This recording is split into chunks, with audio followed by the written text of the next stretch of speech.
Y vamos pues directamente ya a entrar en nuestro tema de hoy, aunque hemos leído ciertamente desde el principio del capítulo 21, yo recuerdo bien que esta primera parte sobre la ofrenda de aquella viuda, la humilde ofrenda de esta mujer, ya había sido comentado, habíamos tratado un poco sobre el tema de las ofrendas, y ciertamente que es una cuestión importante a recordar siempre. Nuestras ofrendas son parte de nuestro culto y por consiguiente es bueno que cuando tenemos un acto de culto, pues según nuestra capacidad y según el Señor nos haya prosperado, llevemos siempre algo para las cosas propias de la obra de Dios.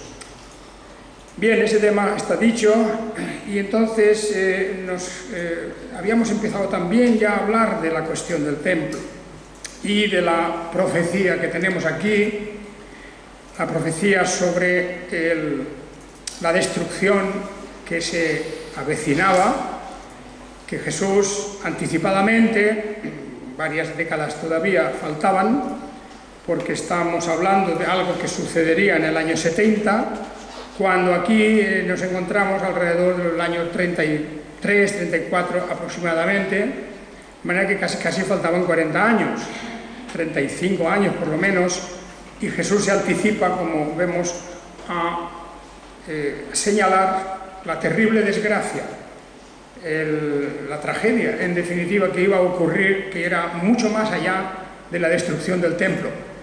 No solamente el templo, sino también la ciudad entera, y no solo la ciudad de Jerusalén, sino muchas otras poblaciones alrededor, tanto que el pánico cundió de tal manera por la represión de las legiones romanas, 2 legiones que habían venido exprofesamente desde Roma, comandadas por el general Tito, que luego fue emperador, el hijo de Vespasiano, y como el pánico, digo, se extendió de tal manera por toda Judea que todos abandonaron sus casas, o podríamos decir casi todos, y comenzó rápidamente un éxodo. Cada uno se marchó donde pudo. Posiblemente los que estaban cercanos a la frontera con Fenicia, Siria, Líbano de hoy, toda esa zona, marcharon hacia el norte y otros marcharían hacia el este y otros cogerían los barcos hacia el oeste y así, y algunos hacia Egipto. Por todos los lados, en toda la geografía, se esparcieron y allí comenzó la gran tragedia del pueblo judío con esta destrucción de Jerusalén.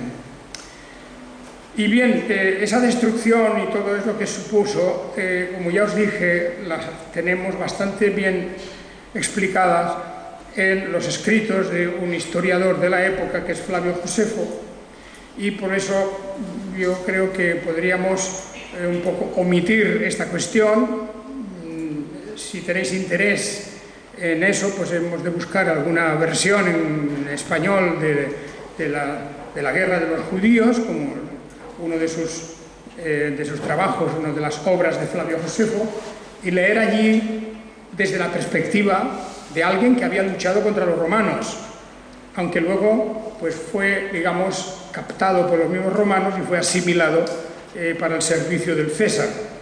Y desde esa perspectiva escribió luego la guerra de los judíos. Pero ciertamente que esa cuestión es un poco como repetir lo que acabamos de ver en las profecías de Jeremías. Porque se trata no de la primera destrucción de Jerusalén, estamos hablando de la segunda destrucción, especialmente del templo.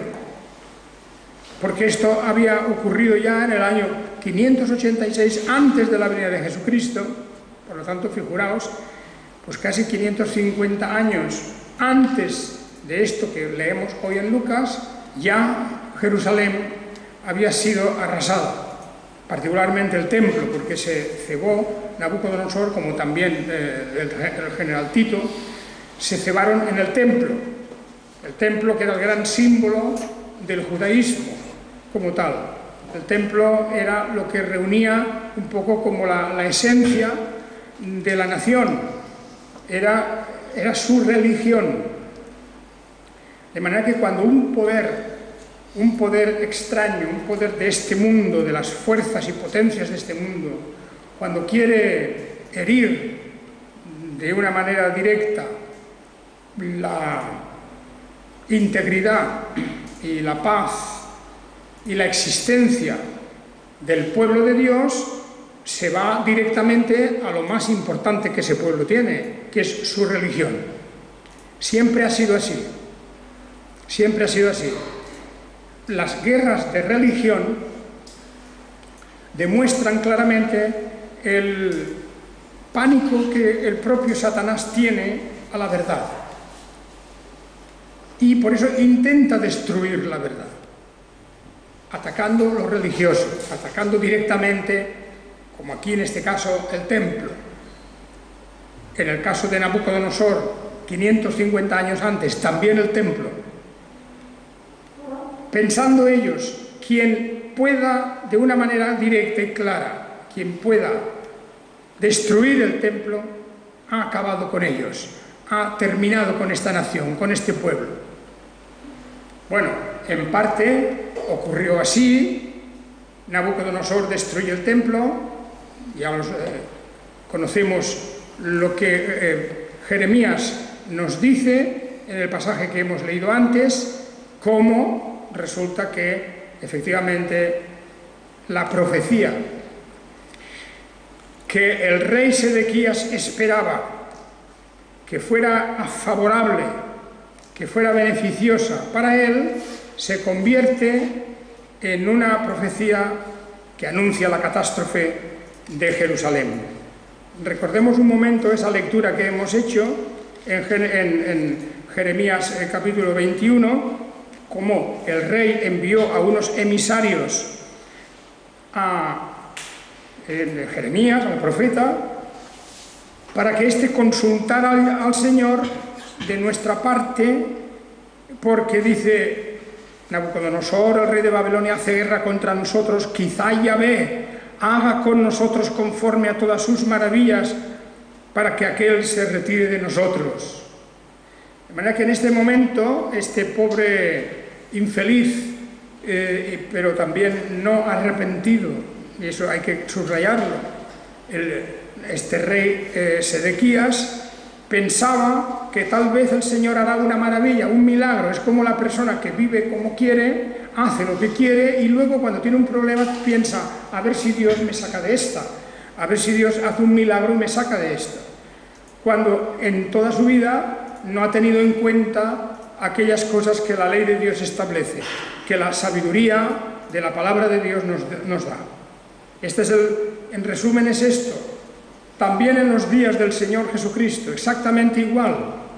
El judaísmo de aquel tiempo, lo vemos eso en los fariseos, lo vemos en los saduceos, lo vemos en los escribas, en los sacerdotes, en el Sanedrín, toda la élite religiosa, todo lo que representaba la religión de Israel, estaba tan apartada de Dios, tan lejos de la verdad y la justicia, que naturalmente, cuando vino la gran y terrible venganza de Roma contra ellos, no pudieron creérselo, no se lo creían. Ellos estaban convencidos de que andaban en la verdad y estaban convencidos de que nada podía destruir ni conmover su paz. Pero eso sí, no hicieron caso de Jesús en los días que éste estuvo en el mundo, como tampoco hicieron caso de Jeremías, ningún caso. Continuaron su camino, adelante, iban allí por caminos equivocados. Y ya veis cómo la consulta fue esta: a ver si Dios hará alguna de sus maravillas. El milagro, esperamos un milagro, pero de rectificar nada, de cambiar nada. Que Dios haga un milagro que nos libre del problema que tenemos. Pero Jeremías les respondió, decirle a Sedequías el mensaje de Dios: Así dice Yahvé, Dios de Israel: he aquí, yo hago volver atrás las armas de guerra que están en vuestras manos, con que peleáis contra el rey de Babilonia y los caldeos, los cuales os asedian por fuera del muro. A ellos los reuniré en medio de esta ciudad. Yo mismo pelearé contra vosotros, con mano extendida y con brazo fuerte, lleno de ira, con ardiente indignación y con grande enojo. ¿Os dais cuenta la respuesta de Yahvé? La respuesta del Señor a su propio pueblo, a Sedequías, a los sacerdotes, a los falsos profetas que estaban allá diciendo un mensaje de adulación, halagador, un mensaje lleno de embustes porque no tenían palabras de Dios directamente en absoluto. Y aquí el mensaje de Dios es: yo mismo pelearé contra vosotros. ¿Cómo es posible? Podemos preguntarnos que Dios pelee contra su propio pueblo. Esto es casi increíble. Alguien podría decir: ¿cómo puede ser? Si somos el pueblo de Dios, ¿cómo Dios va a pelear contra nosotros? Pues sí, aquí está escrito: yo mismo pelearé contra vosotros con mano extendida, con brazo fuerte, lleno de ira, con ardiente indignación y con gran enojo. Y heriré a los habitantes de esta ciudad. Y aquí vendrán todas las tragedias de lo que fue el sitio de Jerusalén, terrible lugar de desesperación para sus habitantes, un asedio larguísimo, donde el hambre, la sed, la enfermedad, todo se reunió allí para el colmo de la desesperación de esta gente, hasta que finalmente las tropas rompieron los muros y entraron. Las tropas de Babilonia entraron allá y destruyeron no solo el templo, la ciudad entera fue arrasada, incendiada, y algo espantoso. Y como bien sabemos, su población, los que quedaban vivos todavía, la mayor parte de ellos, fueron llevados arrastrados a Babilonia, al exilio y al cautiverio. Bien, esto parecido iba a ocurrir en la segunda gran experiencia que ya habían olvidado los judíos. ¿Quién se acuerda hoy aquí de lo que pasó hace 550 años en este país? Eso tendríamos que ir a los libros, si acaso, a mirar. ¿Y qué nos importa, diríamos algunos, lo que pasó aquí hace 550 años? Los judíos pensaban igual. ¿Quién se acuerda de lo que pasó hace 550 años? ¿No tenemos aquí un templo incluso mejor que aquel? ¿No tenemos nuestra vida bastante bien dentro de todo? Tenemos nuestros trabajos, nuestras casas, etc. Y sobre todo tenemos este templo. Y los discípulos le dijeron a Jesús: Señor, mira qué maravilla que tenemos aquí. Le hablaban acerca del templo, de cómo estaba adornado de hermosas piedras y ofrendas votivas. Y hay que leer también en Mateo y en Marcos con qué entusiasmo, añadiendo más palabras a este texto, cómo ellos se regocijaban y se enorgullecían del templo. Era una cosa propia. Era casi como una hazaña que tuvieran un templo tan admirable. Pero la realidad es que los hechos se repiten, aunque ocurran 500 años más tarde, porque las causas son las mismas. Si leemos un poquito antes en el libro de Jeremías de lo que ocurría, en el capítulo 17 de Jeremías se habla del pecado de Judá. El pecado de Judá. Y el pecado de Judá, dice, está escrito con cincel de hierro, con punta de diamante está grabado en la tabla de su corazón y en los cuernos de sus altares, para memoria de sus hijos. Son sus altares y sus aseras. Las aseras eran las figuras, los ídolos que en aquel tiempo Israel tenía también en el templo, junto a árboles frondosos sobre los altos collados, cuando subían a las colinas a hacer sus ofrendas a otras divinidades. Sobre mi monte del campo entregaré al saqueo tus riquezas y tesoros, por el pecado de tus lugares altos en todo tu territorio. Tú misma serás privada de la herencia que te di, y en una tierra que no conoces te haré esclavo de tus enemigos.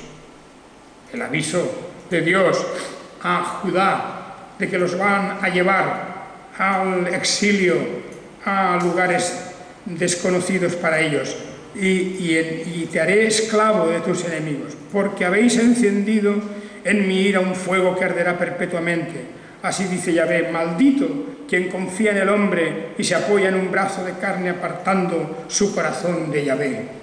Esto es lo que había ocurrido.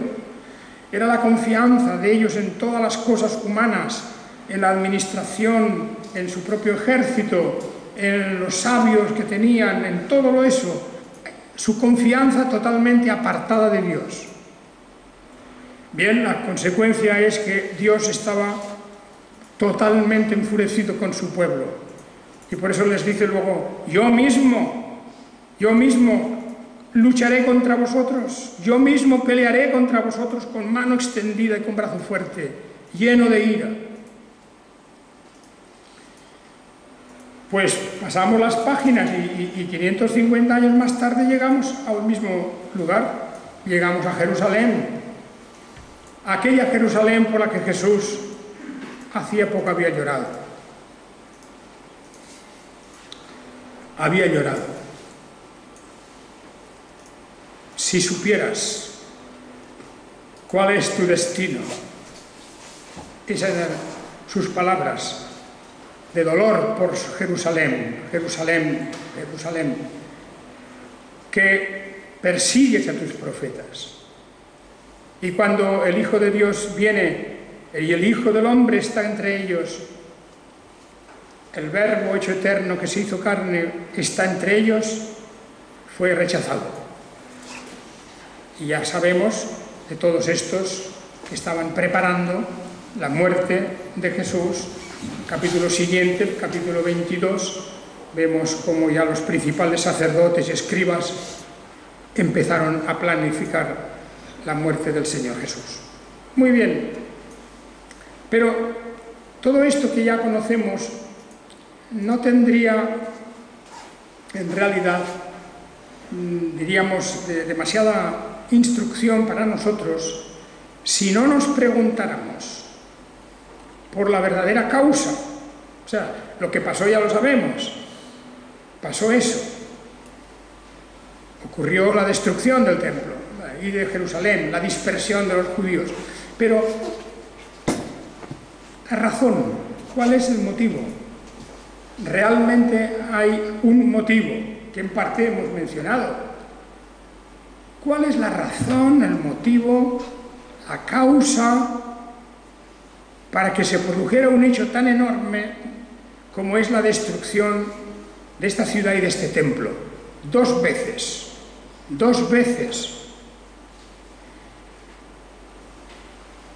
Porque la reconstrucción que se hizo después de terminar el exilio fue una reconstrucción parcial que fue durando mucho tiempo. Cuando Jesús viene ya el templo está terminado, ya el templo está realmente atractivo, una maravilla de la arquitectura, pero la destrucción segunda que iba a venir significaba que el templo iba a quedar definitivamente arrasado, como está hoy. No hay templo ya.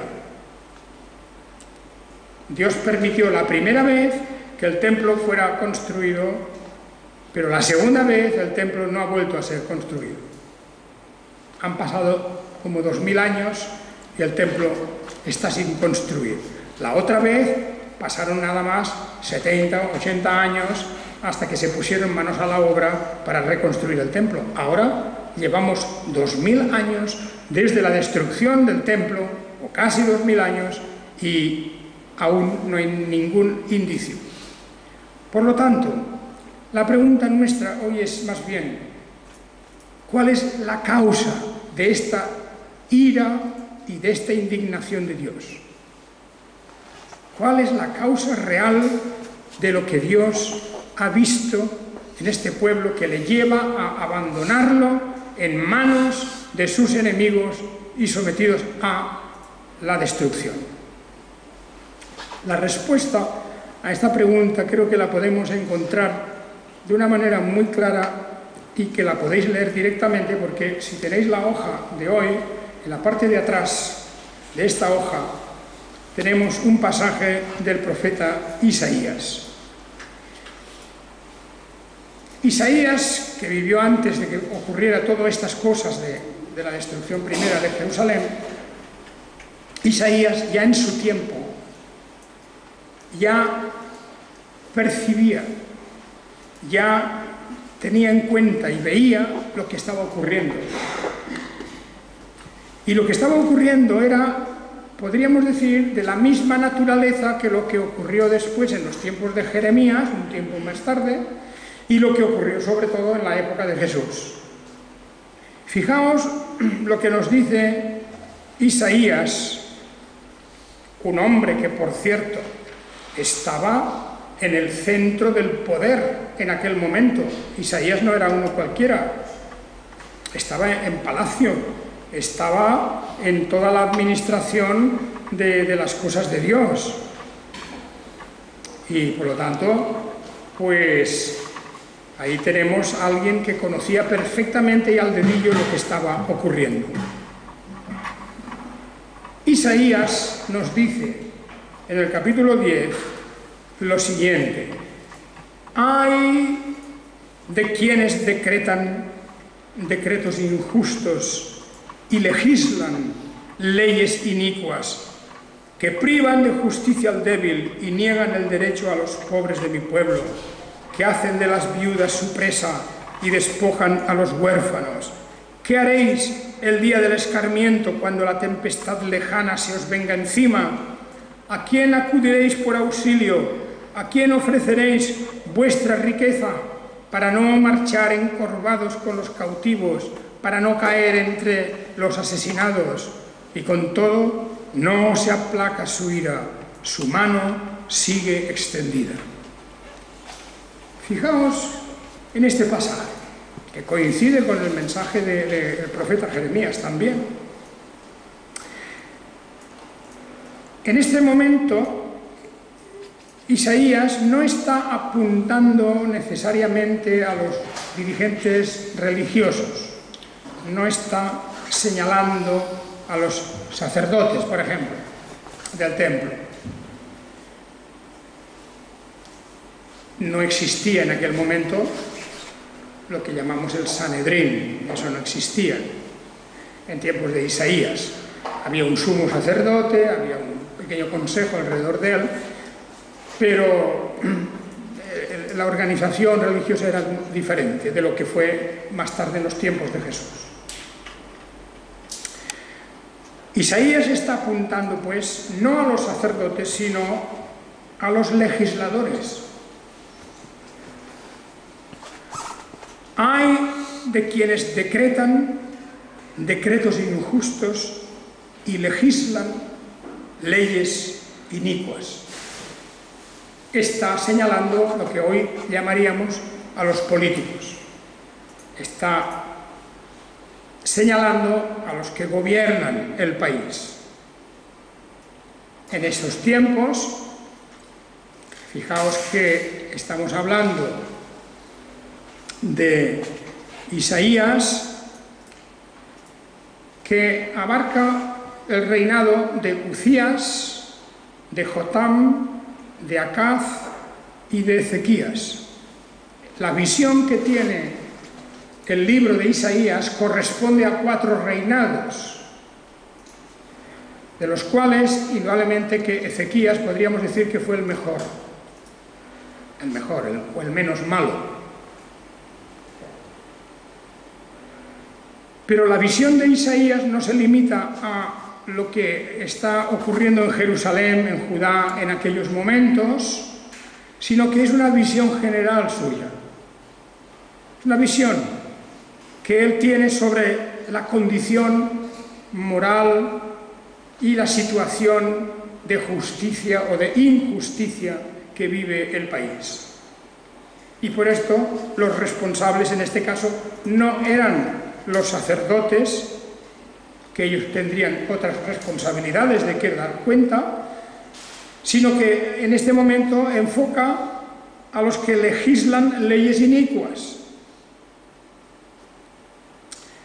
Y aquí pues alguien podría pensar, hombre, esto es un tema de política y no tenemos que hablar de eso en la Iglesia. Pero eso es un error, eso es una equivocación. En muchos momentos he oído yo esa idea con la que no puedo estar de acuerdo, porque la Biblia no se está de acuerdo con eso. La palabra de Dios nos enseña a valorar y evaluar cada aspecto de la vida, todos los aspectos de la vida. No solamente lo que es estrictamente religioso, sino que hemos de evaluar, hemos de mirar alrededor nuestro qué es lo que pasa, qué es aquello que es justo y lo que no es justo. Si tenemos buena información, claro. Y tenemos un conocimiento suficiente de la palabra de Dios. Las dos cosas son necesarias, si no, no podemos opinar. No podemos opinar de lo que no conocemos y no podemos opinar si no tenemos la base de la Escritura, la base bíblica, porque no juzgamos las cosas según nuestro parecer o nuestros gustos, sino que hemos de analizar todo lo que nos rodea, todo, la vida de la sociedad entera. A través de la palabra de Dios y de cada acto importante, de cada suceso, y sobre todo de los sistemas políticos en donde estemos los cristianos en cada momento en la tierra. Naturalmente, los cristianos que vivieron o que aún viven en lugares donde hay persecución contra el cristianismo, algo tendrán que pensar sobre eso, algo tendrán que decir. Porque hoy la persecución contra el cristianismo no viene de otras religiones, no estamos en el tiempo de las guerras de religión, sino que hoy quienes persiguen a la fe cristiana son determinados poderes políticos, determinadas ideologías políticas, que quieren naturalmente destruir todo aquello que se refiere a la fe cristiana por las mismas razones que los emperadores en Roma también quisieron destruir al cristianismo. En Roma, la persecución contra los cristianos fue una persecución política. Política porque entonces religión y política eran una sola cosa. El emperador era el sumo sacerdote, era directamente el ungido de Dios, y había que darle culto, había que inclinarse ante su voluntad. Pero eso es lo mismo que ocurre en cualquier régimen totalitario o en cualquier régimen que quiera influir en la Iglesia de Dios, anulando su doctrina y su testimonio. De manera que la causa de la destrucción de Jerusalén y la causa de la destrucción del templo en los días de Jesús es la misma. Y es que el pueblo de Dios se había pasado al otro bando, así de claro. El pueblo de Dios se había pasado al otro bando. En vez de luchar contra la injusticia, apoyaba la injusticia. En lugar de levantar su voz contra todo lo que era absolutamente fuera de la verdad y fuera del amor, ellos estaban muy conformes con aquel régimen, con aquel sistema, con aquella manera de vivir. Y por eso nos apunta aquí directamente, nos apunta el profeta Isaías a esta cuestión y señala a los que decretan decretos injustos y legislan leyes inicuas. Naturalmente, las leyes es como el timón de un barco que dirige un país hacia un lado o hacia otro. Lo hacen a través de las leyes. Y un país puede hundirse o puede ascender a las cumbres más altas según sus leyes y sus legisladores.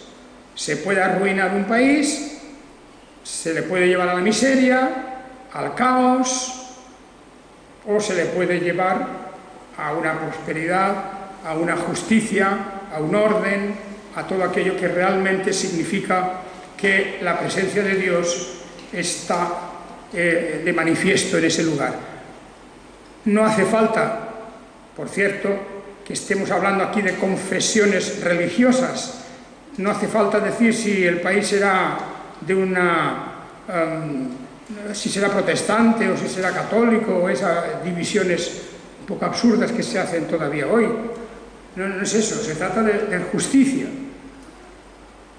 se trata de verdad, se trata de que la balanza del derecho esté justamente donde tiene que estar, y eso puede ocurrir en muchos casos. Yo creo que tenemos pues un mensaje aquí en esta destrucción del templo de Jerusalén, de que el Señor no estaba de acuerdo, no se gozaba de lo que veía en la vida de aquel pueblo. Jesús mismo estuvo denunciando por la hipocresía de los fariseos, por las ambiciones y la rapiña de muchos de sus miembros, por la desidia de los sacerdotes, por cómo estaban vendidos al poder, al bienestar, a la riqueza, y cómo en definitiva les importaba poco la miseria del pueblo. Los que privan de justicia al débil, dice aquí, y niegan el derecho a los pobres de mi pueblo. Y esto no es una cuestión solamente de justicia social, es una cuestión que se refiere a la verdad. La importancia aquí de todo esto es la verdad. Es la verdad.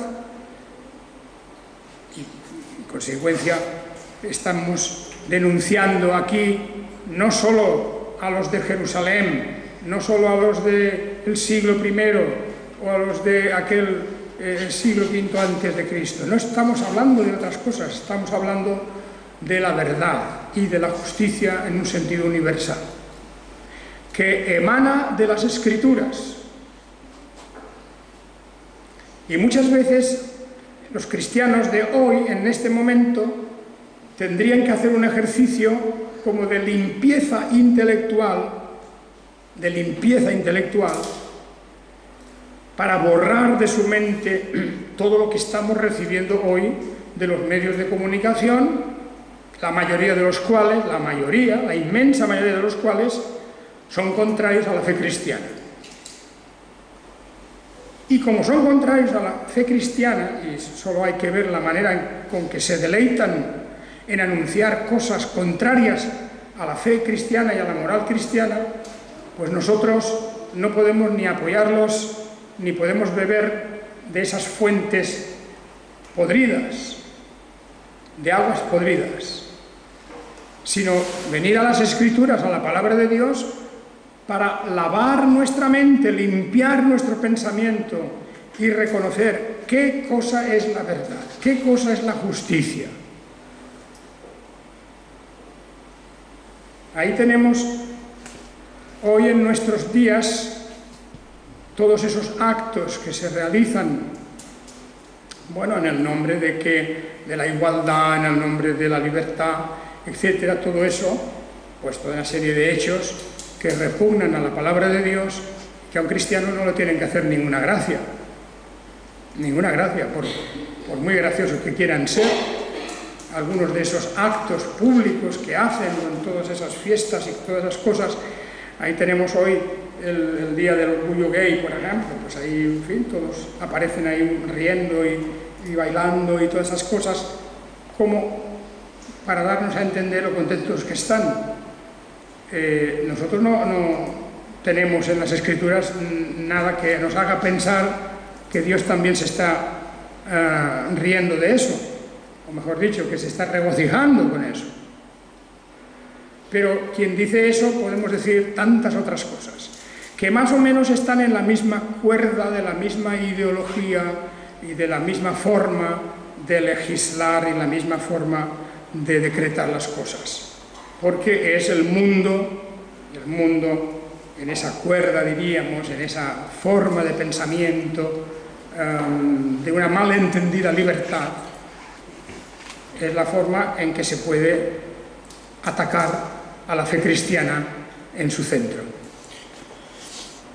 Y por eso recordemos, de la misma manera que fue destruida Sodoma, de la misma forma que fue destruida Jerusalén una vez y luego otra vez, y de la misma forma que al final hasta todo su pueblo, el pueblo de Israel, el pueblo de Dios, fue extendido por la tierra, expulsado de su tierra, por Dios mismo, pues podemos comprender que algo estaban haciendo que no gustaba al Señor. Y la Iglesia de Dios hoy, cada miembro de la Iglesia de Dios ha de pensar si yo lo que hago, lo que pienso, lo que a mí me gusta, aquello con lo que yo estoy de acuerdo, si eso es de verdad lo que la palabra de Dios dice. Porque hay que cambiar seguramente muchas cosas de la mentalidad del pueblo de Dios, que poco a poco se va adaptando y amoldando a la situación de este mundo y sin darse cuenta casi, porque se ha perdido el espíritu crítico. Y todo está bien, todo va bien.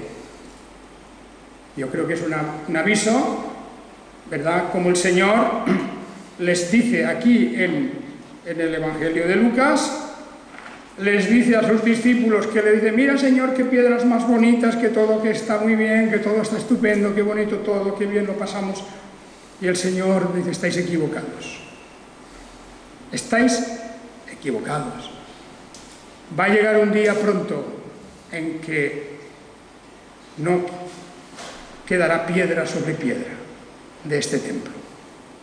De manera que tengamos esto en cuenta y haga el Señor que cada uno de nosotros medite muy bien, muy a fondo en lo que estamos viendo, en lo que estamos oyendo alrededor nuestro, y que lo confrontemos todo con la palabra de Dios. Que el Señor os bendiga. Amén.